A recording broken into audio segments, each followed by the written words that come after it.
A powerful story has the ability to teach us a life lesson and a new language at the same time. The journey you are about to hear was designed not only to inspire, but as an immersive tool to enhance your vocabulary and listening comprehension in English. There is a place so comfortable, so safe, that it becomes the most dangerous place in the world. It is the harbor where dreams go to die in peace, without ever putting up a fight. Have you ever felt that the very security you've built has become your cage? This is the paradox of the golden anchor, the good job, the stable life, the safe harbor that secretly keeps us from setting sail toward our true calling. A life where the external appearance of success masks an internal truth of stagnation and a silent void.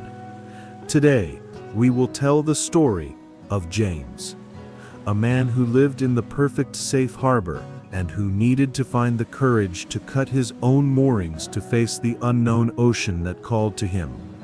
James's life was a portrait of stability. At 35, he was a senior project manager at Apex Logistics Group, a logistics giant nestled in the heart of New York City.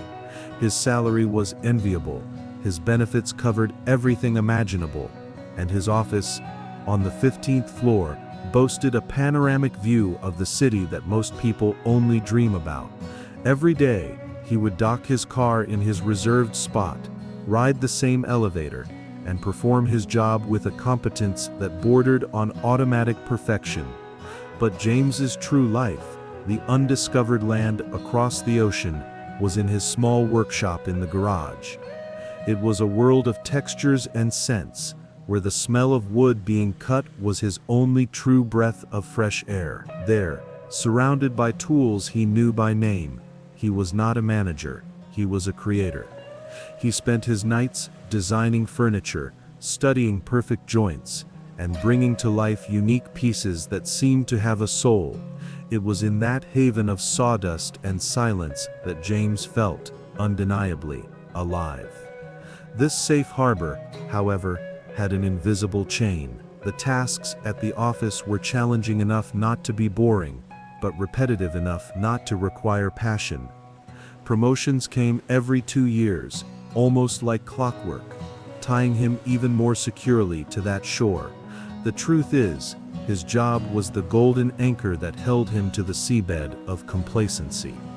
James was safe and profoundly empty. For 2 years, James tried to navigate both seas. He told himself he was being smart, strategic. His salary from Apex Logistics Group financed the expensive tools and hardwood his passion demanded. The job security was the perfect crutch, the support that allowed him to dream without ever having to take a real risk. "I'm building my business slowly," he would explain to his fiancée, Avery, almost as if trying to convince himself. But the truth was that the crutch was crippling him. He would turn down larger commissions for his furniture, using the excuse that he didn't have time. He avoided showcasing his work at design fairs on weekends, justifying it by saying he needed to rest for Monday.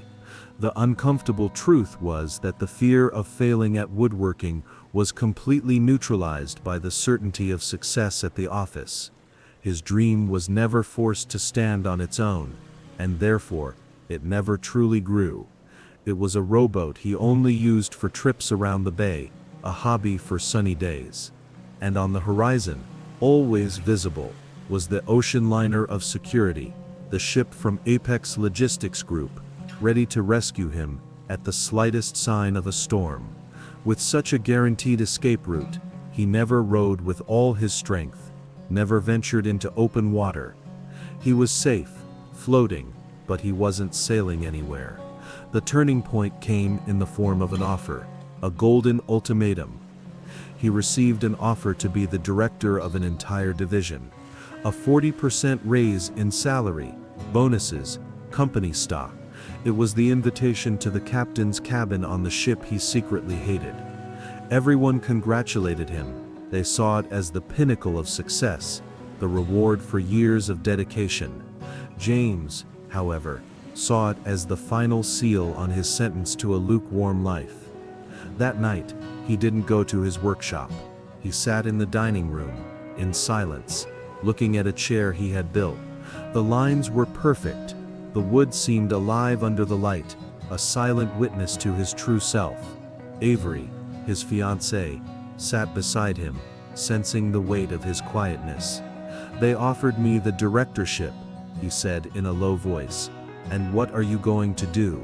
she asked, already knowing the answer from his lost gaze. He then turned to her, and the metaphor emerged in his mind with frightening clarity.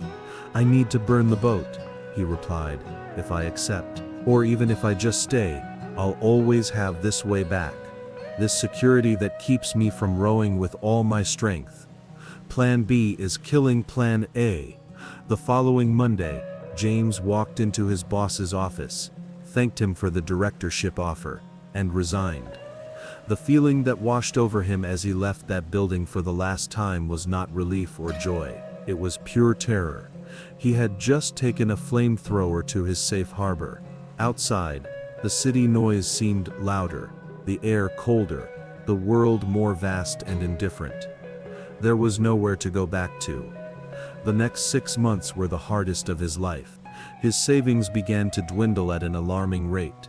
Some of the friends who had congratulated him on his courage now looked at him with a silent pity, as if he were a noble madman who had jumped from a ship in the middle of the ocean. The fear of failure was a constant, bitter taste in his mouth, an unwelcome companion from dawn until dusk. The storm was real, but something else happened. Without the crutch of a steady job, without the safety net, James became relentless.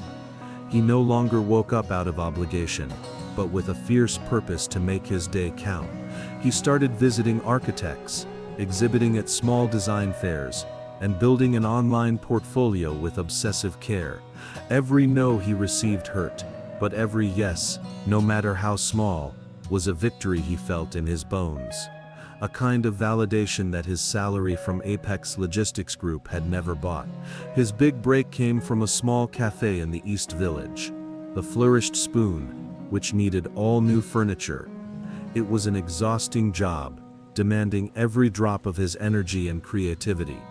He delivered the project a day ahead of schedule, and upon seeing the finished place, with people sitting at the tables he designed, using the chairs he had assembled with his own hands, James felt a wave of satisfaction, so profound it left him breathless.